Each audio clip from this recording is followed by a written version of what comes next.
Hey everybody, it's Ralph Davis from Ralph Davis Reptiles. You're listening to Jason Rossi of Her Per Parade. Ralph Davis, out.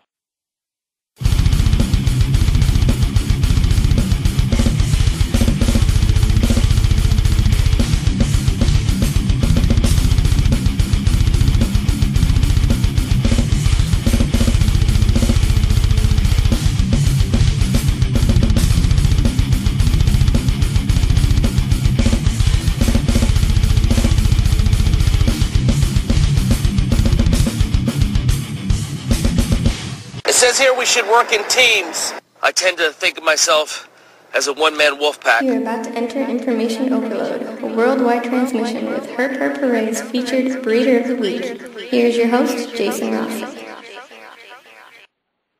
I'd like to welcome you back to Her Per Parade, a weekly worldwide transmission. I'm your host, Jason Rossi. We are simulcasting on RossiReptiles.com, Buzzsprout, and don't forget to subscribe and download us on iTunes. You may have heard about our next guest on our Justin Sloan episode in the H3 archives. He has produced a few first-ever combos, and we're going to get everyone an update. This week's special guest is Sean Bradley from ExoticsByNature.com. Sean, welcome to Her Per Parade. Hey, man. Thanks, Jason. So how you doing, man?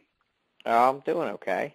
Hanging in there. Just, a lot of people know after my injury in July that, we've been getting back to work and trying to get a handle on things. I've never come into my collection after an entire season or almost an entire season of eggs have hatched without any sort of inventory control or anything other than everything being labeled properly and waiting for me to take photos of it and put it on the website and stuff. So it's been a serious job since coming home from the hospital and getting back to it, taking on extra help to clean cages and be sure the animals are taken good care of, and then me just concentrating on trying to take photos and get things on the web. So how are you adapting to life now? It's different.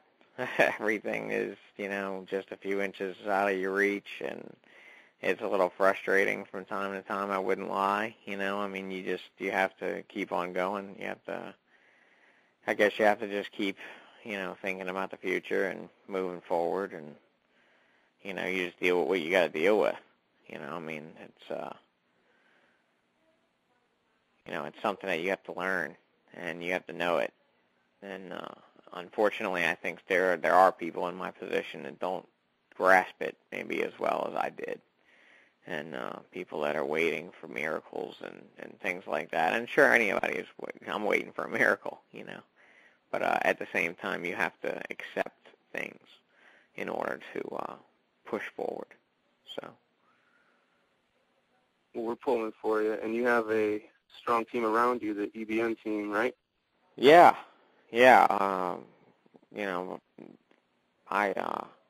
My wife Rachel, and she's about 7 months pregnant now, so she's not working with the animals quite as much as she was, but she does the iguana project. We have quite a nice group of albino and axanthic blue green iguanas that we're working with, trying to get up to breeder size so we can produce some of our own little crazy colored iguanas. I'm really looking forward to that project just because it's something different. And then Kristen Davis, who's been with us for years. A lot of people know her from, going to shows with us and things, and she's been with us for a little over 3 years, and she's been a huge help.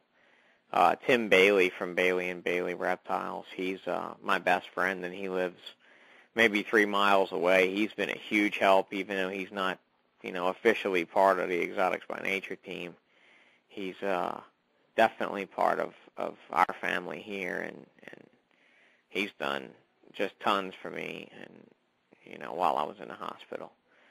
So everybody else is just chipping in too. We've had so many donations from people. The Reptile Nation has been there for me like I can't even tell you.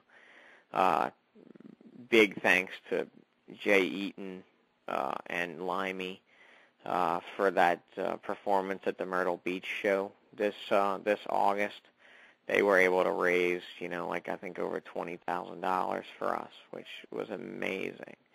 Brian Potter and them at the NARBC shows. Todd from Timberline Crickets has put up quite a bit of auction donations from what I understand.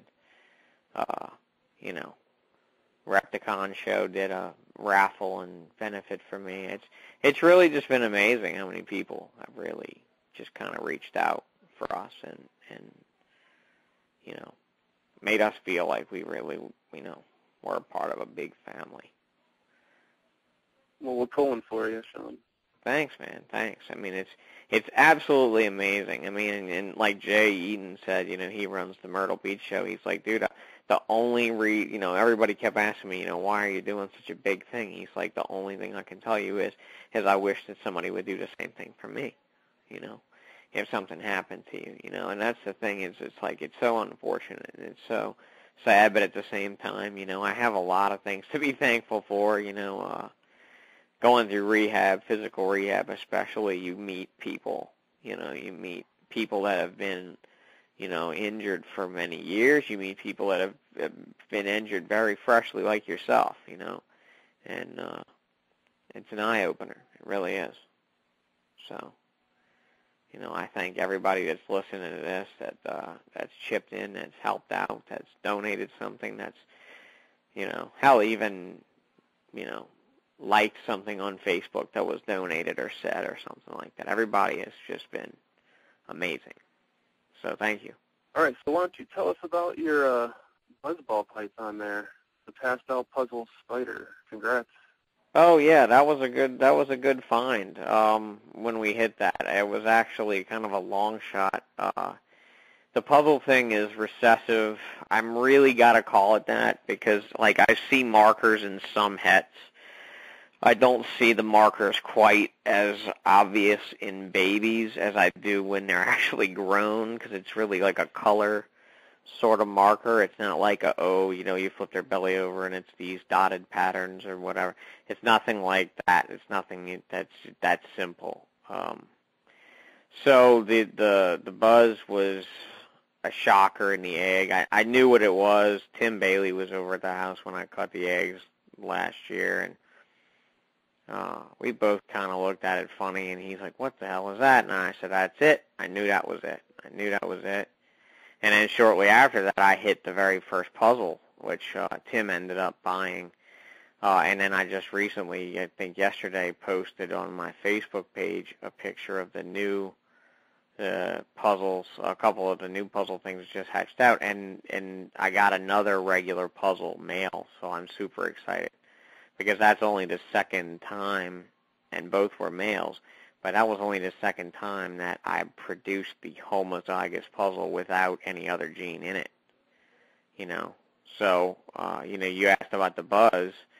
That was a bumblebee possible het puzzle female from the original project when it was, first, but really, she was actually made around the time that the first ones were proven out, so the purpose for making that bumblebee possible het was just to make a bumblebee by breeding a pastel to a spider. That was really it. And it just so happened that she turned out to be a het, and, so as the story goes, I hatched out the buzz. But there's only been the puzzle, the pastel puzzle, the super pastel puzzle, and the pastel spider puzzle, the buzz. So there's only been 4 mutations, including the original homozygous single gene, that have been produced from this project. This project is like wide open, and everybody who's involved, the Sloans, Ben Rennick, Marshall Van Thorpe, Bailey Reptiles, a couple of people that bought some at the auction, John, Albinos Unlimited, and Brian Potter. There's only a handful of people, like I could literally name probably less than 15 people on planet Earth that have the project, so it's new and fresh. It's good to know that you have those numbers down. Yeah, and I don't have a lot, man. I have 1 visual male breeder. That's it. That's all I kept. I got rid of everything else to people that I wanted to move the project. I wanted a different